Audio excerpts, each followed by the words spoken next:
Why can't we have something like this in rural America? I'm Jackson Hinkle. We are here in Guizhou, China. We are here to check out some of the programs that have been implemented to reduce poverty. We're going to be taking a look at all of this. We're going to get on the ground and try to find out what's going on, because we know that the right things are not going on in our home countries in America. We want to fix that, and we start by learning from those who did it best here in China. Huajiang Bridge number 1!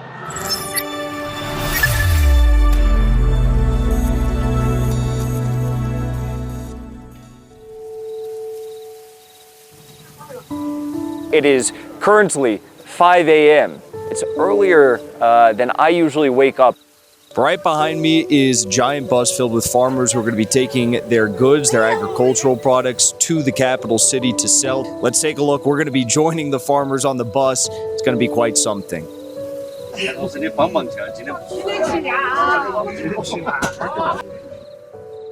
252路公交车呢，是我们贵阳公交的惠龙专线的其中一条线路，是从我们乌当区的下坝到大营坡的，专门服务我们周边村民每天早上到大营坡这个菜市场卖菜的这个一条专线。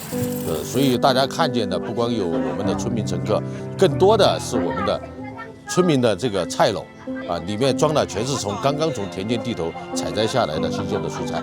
那么从25年一直到现在呢，累计运送这个村民服务的范围大概有70多万人次，运送的果蔬呢也有1800多吨以上的，所以这种情况呢，在我们贵阳的相关的30多个村镇里面都有体现这种线路。We're on the bus now. We're going to be talking to some of the farmers and hearing exactly how this bus and this program has impacted their life. As you can see here, there's tons of beautiful, fresh-picked food that is headed into the city now. The farmers market, they have specific areas set up at the farmers market for these farmers to sell their goods. And it is just everywhere. It looks amazing. I hope one day I have as much energy as she does at 5 a.m. because it's very impressive. How has the bus impacted your life and the life of your fellow farmers? 妈妈挑着车在用路上来坐车，因为下楼走了，我们就都在省府，我们就在那门口坐了嘛。一筐收3块钱，2筐才收5块钱。他以前坐那个货车至少要25。对我们农民很好，这关心我们，要不是我们卖不到菜了。 This bus is really incredible. Now the farmers have their own bus. They can bring way more food into the city.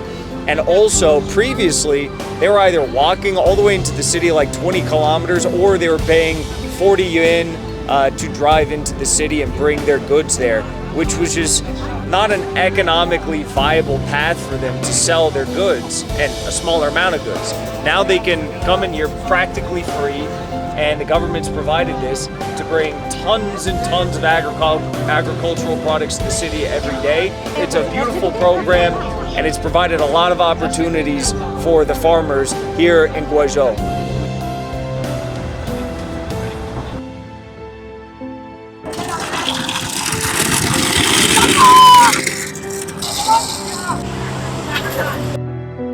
So now this entire walkway is just filled up with, on either side, a bunch of farmers selling their produce, selling their goods. A whole nother bus actually just arrived and they emptied that one out as well.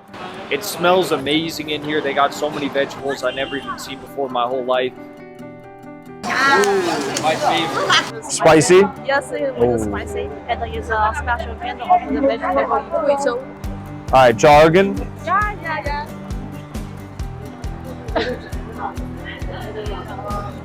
It's like herbal though. Yeah. It's not that spicy. It's pretty good. Beautiful food. Beautiful food. You came on the bus here. 如果好的地方盖，如果好公交车那也是还有其他的，你们拿弄菜哈，你们坐车就方便。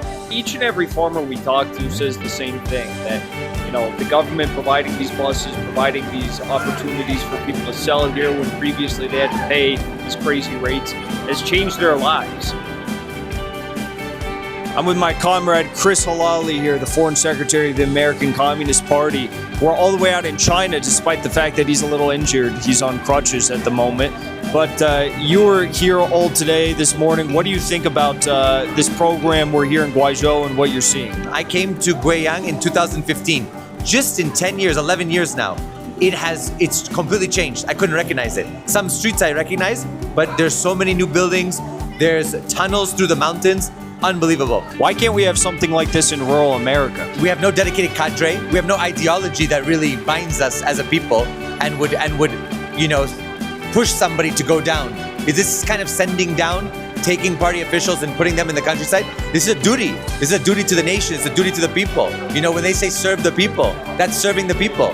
But we don't really have that. In the America, we have serving yourself. It's the government's duty to connect the people. It's the government's duty to invest in the people. That's the difference. The difference is here people take pride. The bus lines provided for rural farm workers, a relatively small program, but it's a life or death, make or break for the thousands of farmers in these rural communities to connect them with Guizhou, the capital city. And it's really incredible to think about just how easy it is to actually solve these problems, because we live in a country ruled by Wall Street who tells us that these things are impossible, but actually it's very simple. I mean, this is just one program they did. It just goes to show you that when there's even just the slightest bit, you can change millions of lives within a very short period of time. And that's what we're seeing here today.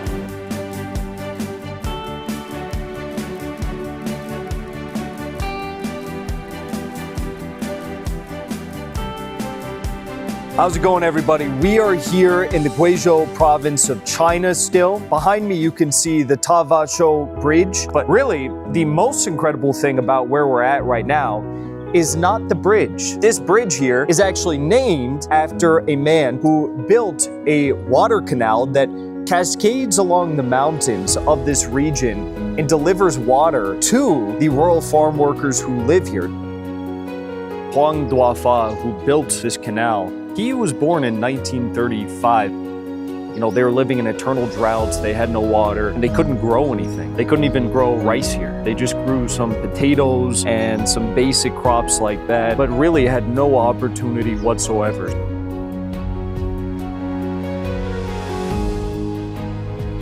It took them 36 years building this water canal. They were chipping away with pickaxes on the mountainside by hand effectively, okay? No heavy machinery because we are in rural China, we are on the mountainside, and this was before any of the major infrastructure projects that took place. They initially worked on the canal until about 1990, and up until that point, they had huge setbacks along the cliff sides because the canal extended along 3 different cliff sides, and it failed to deliver water to the local villages that they were trying to target. And then Dafa, he understood that this was possible, it could happen. He wrote a request to the local county government, and he traveled by foot 100 kilometers to go and deliver his petition, his request for further funding and some basic supplies, like some ropes, some pickaxes, to the county government, who then agreed with this request and project. 擦耳岩崖呢，就是它从绝壁走过去，耳朵会贴着石头，所以称之为擦耳岩崖，非常危险。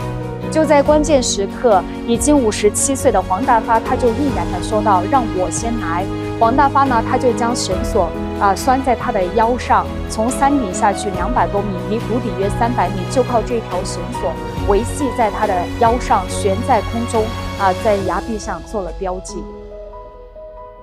So you can see this extremely steep cliff that's right behind me, and below is the water canal. The most incredible feat of this entire operation, though, is 90-degree fall off. They are etching a canal into the side of the cliff. By 1994, the canal opened. It spans over 3 mountain ranges, 9 kilometers. They etched this water canal into insane terrain, and through, acts of God almost, they were able to deliver this water to the people in this region. Several villages. It irrigated around 80 hectares of fields, enabling rice cultivation and extremely high yields of products and crops that they never dreamed of actually producing before. They achieved a feat of human nature like this with their bare hands. one axe swing at a time. This was started in the 1950s with the dream of one man who wanted to change his community.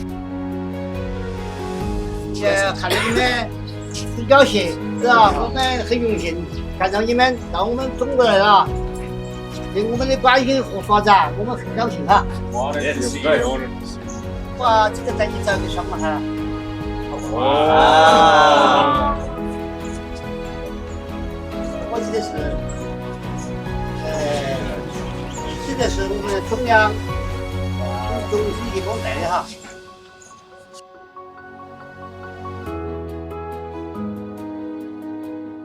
So this is the home of Dafa. He lived here while they were building the water canals. And we greatly thank you for giving us the honor to be here. And we find your story to be extremely inspiring, heroic, and unthinkable. What inspired them to literally move mountains? 当时就是家养穷啊，老百姓没得饭吃嘛，就是没得水，水没得粮，天上也干，没得雨热，这样的粮食就没干死了。要有水才有生命，要有水才有粮，没得水就把水修过来，发动群众干，就把它干过来了。现在我们就把水修过来，粮食增加了。我全村的话15万斤粮食。 我有15个村民做，现在我收了我的水稻，只收了80万100万，温饱就解决了啊！老百姓的宝贝儿有钱了，饭碗头有粮了，高兴了。在这个家乡做了点小事，我是个党员，那么我们每一个人呐，我们都要当模范，要当先进，不要当落后。 我们要当一个好干部，党和人民就听我们的话，就爱我们。就是凡是国家要守规矩。别去社会主张谢。到我家，到我家去，10分钟，我家群一片。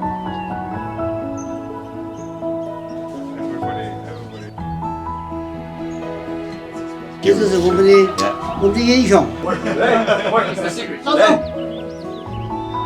这个片子是重片，这个是的，还有这个片子。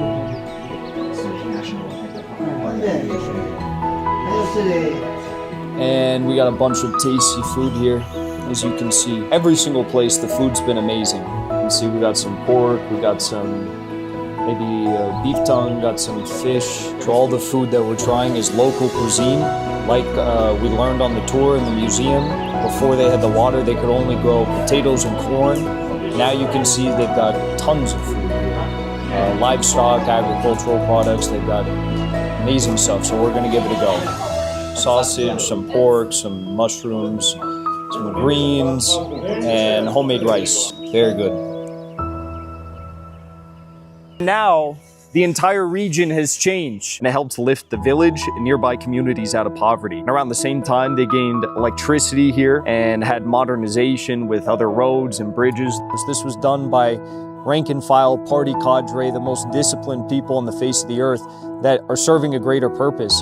As international communists coming from Russia, from America, and also so graciously taking us into his home and showing us where he lives, how he lives. It's almost like a superhuman feat, superhuman capability that we witness today. The achievements that were done here and what it has led to as a greater example, serving as an impetus and a basis for the new major infrastructures we see in modern China.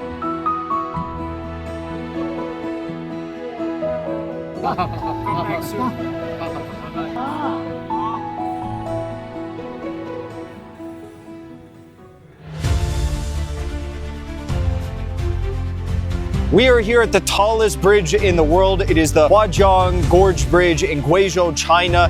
Absolutely stunning, 2 times larger than the tallest bridge in America, 2 times taller than the Eiffel Tower, 1.4 times the size of the Empire State Building. And all of this was built in 3.5 years. 现在呢，我们就站在了整座的这个廊桥的入口处。 然后稍后呢，我们会经过玻璃栈道，到达玻璃的观光大厅。然然后前面这条河就是我们这里叫的花江，也是北盘江。All right, everybody, we are currently on top of and walking across the Huajiang Grand Canyon Bridge, and we are very high up. We are very high up. We're going to be seeing a lot more. This is an incredible feat of human engineering. Nothing like it on the face of the earth. I'm trying not to look down because I don't want to see down below me. I'm not afraid of heights, but this is just kind of crazy. Not only is this the tallest bridge in the world, it is also the longest suspension bridge in a mountainous region. And you know, that's part of the difficulty of building this. I'm trying to block the mic as we film because it is so windy. You know, there are other tall bridges in the world, sure, yes, but the terrain here, mountainous terrain, I mean, the wind, there's a giant river below, there's a whole lot of things that could go wrong in building a structure like this, but there was not a single injury, not a single death in the construction of this bridge. What do you think about this, Nelly? Tallest bridge in the world. That is absolutely amazing. I love it. It's so cool. Would not want to fall off the bungee cord. You would not want to. They have like a wooden bridge you can walk across. I'm like, I'm definitely not doing that. This is such a crazy view. Huajiang Bridge number 1. We are here with Secretary Xu, our comrade. She's the secretary of the Huajiang County Party Committee. We're also enjoying some local Huajiang noodles. Is that? Yes, Huajiang rice noodles. Okay. Yes. And they're spicy. It's spicy. No, not spicy. Maybe you can have a We'll see. try. All right, so this is the local cuisine. Huajiang spicy noodle. Very good. Spicy. Yeah. It is spicy. Dear friends, welcome to Huajiang. 谢谢。 The world-class project has shortened geographic barriers. Without the bridge, we should take 2 hours across the geographic barriers. But now we build the bridge. We just take 2 minutes. Yes. Nice. And also, we are the ethnic minority autonomous county and inhabited by Puyi and Miao. We have 3 distinguished cars. The first one is Guanyin cattle. The second car is tourism resources. We have the Huangguosu waterfall. Have you ever been? No. Huangguosu waterfall. Yes. It's a world landscape. Yes. Within the jurisdiction of Huajiang Township, we have good location advantages. We can view the bridge in 360 degrees. Most importantly, it has real benefits for people, for local people. Right. And we can pick the local food around the country in a day. And many migrant workers has returned home to start their own business. Just open the restaurant and open the homestays. This is the true meaning of the common prosperity. Yes. We love Guizhou. We love this bridge. We love China. Everyone come check it out.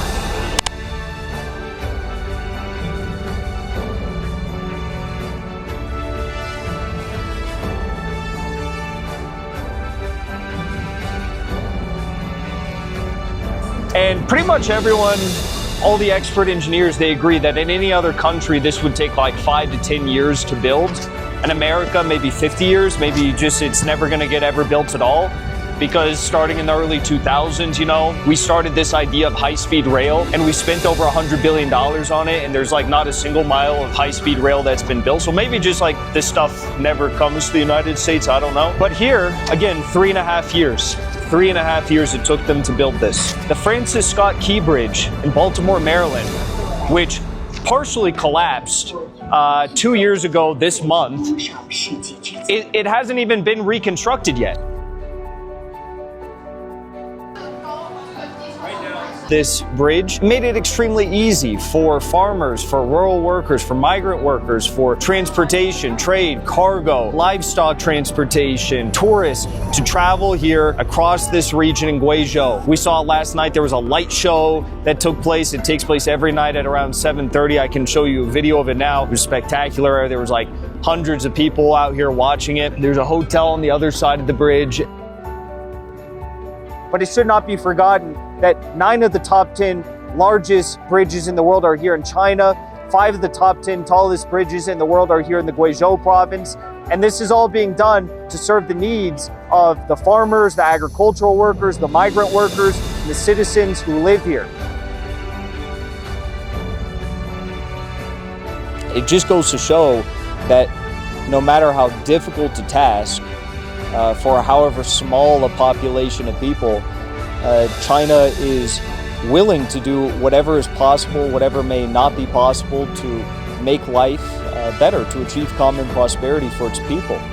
So I think the fact that we saw, the small, the medium, the large, it really shows how all-encompassing the mindsets, the 5-year plans are, and the party is with regard to alleviating these issues and what would be described in America as the forgotten parts of the country. And it really makes you wonder, it's like, why can't we do stuff like this in America? It's because we have a government that does not actually serve its people, and we have an economic system that prioritizes profit above all else. I mean, when we were out here and we were meeting with party cadre, and we were meeting with just, people that are living in the mountains and doing their daily routines and lives, you really do understand it. It's not just the leaders that you see on the walls, their photos, their portraits on the walls. It's not just them that makes China. I mean, it is the Chinese people that makes China. And look at how beautiful it is when there is life, not surviving, but thriving. And that's only possible when you do have that symphony, as you put it, of people from all walks of life, all levels of life, all economic backgrounds, all different ethnic minorities coming together for this beautiful fusion of, yes, recognizing our differences, but making something beautiful out of that. I gotta say, I'm absolutely inspired after traveling here. I am left learning so much and also having many more questions, which means I need to come back and learn more. And I encourage you all to come out here and do the same.